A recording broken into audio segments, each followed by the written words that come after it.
सरकार ने लागू कर दिया है, जिसके बाद करोड़ों मुस्लिमों ने बीजेपी को सत्ता से हटाने की कसम खा ली। ओवैसी से लेकर तमाम मुस्लिम नेताओं ने सरकार के खिलाफ मोर्चा खोल दिया है, जिसने मोदी के मंत्रियों की नींदें उड़ाकर रख दी।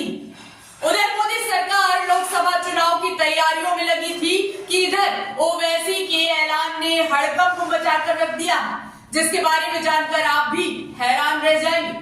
किस नेता ने क्या कुछ कहा है, आपको बताते हैं। नमस्कार, आप देख रहे हैं द न्यूज वायर, मैं हूं ऋचा कमल। मीडिया रिपोर्ट्स की माने तो 2024 के लोकसभा चुनाव की तारीखों के ऐलान से ठीक पहले केंद्र सरकार ने सीएए को देश भर में लागू कर दिया।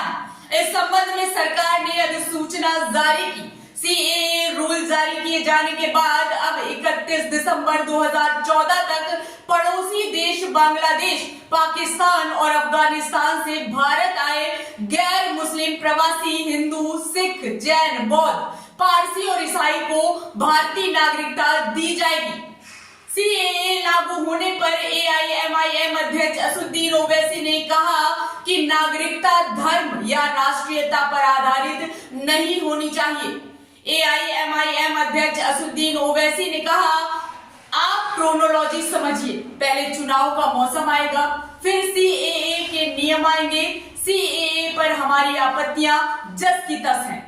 सीएए विभाजनकारी है और गोडसे की सोच पर आधारित है, जो मुसलमानों को दोयम दर्जे का नागरिक बनाना चाहता है। सताए गए किसी भी व्यक्ति को शरण दे, लेकिन नागरिकता धर्म या राष्ट्रीयता पर आधारित नहीं होनी चाहिए। सरकार को बताना चाहिए कि उसने इन नियमों को 5 साल तक क्यों लंबित रखा और अब इसे क्यों लागू कर रही है। एनपीआर एनआरसी के साथ सीएए का उद्देश्य केवल मुसलमानों को टारगेट करना है, इसका कोई अन्य उद्देश्य नहीं है।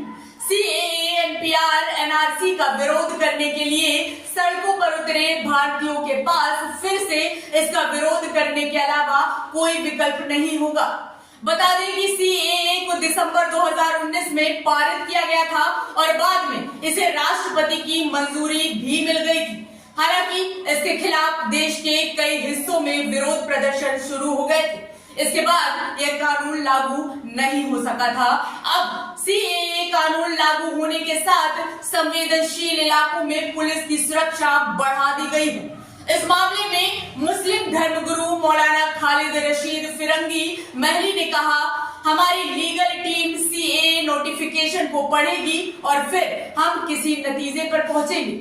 इसके साथ ही मुस्लिम धर्मगुरु महली ने कहा, इस कानून से किसी की नागरिकता पर खतरा नहीं है, लोग अफवाहों और गलतफहमी से बचें। मौलाना खालिद रशीद फिरंगी महली ने सीएए नोटिफिकेशन पर कहा कि हमें पता चला है कि सीएए की अधिसूचना जारी की गई है। इसे लेकर मेरी सभी समुदाय के सदस्यों से अपील है कि हम सभी को शांति बनाए रखनी चाहिए और अपनी कानूनी समिति पूरी अधिसूचना का अध्ययन करेगी और फिर कोई बयान दिया जा सकता है। वहीं इस मामले में अखिलेश यादव ने भी सोशल मीडिया प्लेटफॉर्म एक्स पर पोस्ट कर लिखा, जब देश के नागरिक रोजी रोटी के लिए बाहर जाने पर मजबूर हैं, तो दूसरों के लिए नागरिकता कानून लाने से क्या होगा। जनता अब भटकावे की राजनीति का भाजपाई खेल समझ चुकी है। भाजपा सरकार ये बताए कि उनके 10 सालों के राज में लाखों नागरिक देश की नागरिकता छोड़कर क्यों चले गए। चाहे कुछ हो जाए, कल इलेक्टोरल बॉन्ड का हिसाब तो देना ही पड़ेगा और फिर केयर फंड का भी। बता दें, लगातार विपक्ष सीएए को लेकर सवाल उठाता रहा है, लेकिन सरकार ने इसे अब लागू कर दिया है। सीएए के तहत पाकिस्तान, बांग्लादेश और अफगानिस्तान से आए गैर हिंदुओं को भारत की नागरिकता प्रदान की जाएगी। अब आगे क्या होता है, ये तो देखने वाली बात होगी। आपकी इस खबर पर क्या कुछ राय है, कमेंट बॉक्स में हमें जरूर बताएं। वीडियो को लाइक करें, शेयर करें, चैनल को सब्सक्राइब करना बिल्कुल मत भूलिए। नमस्कार।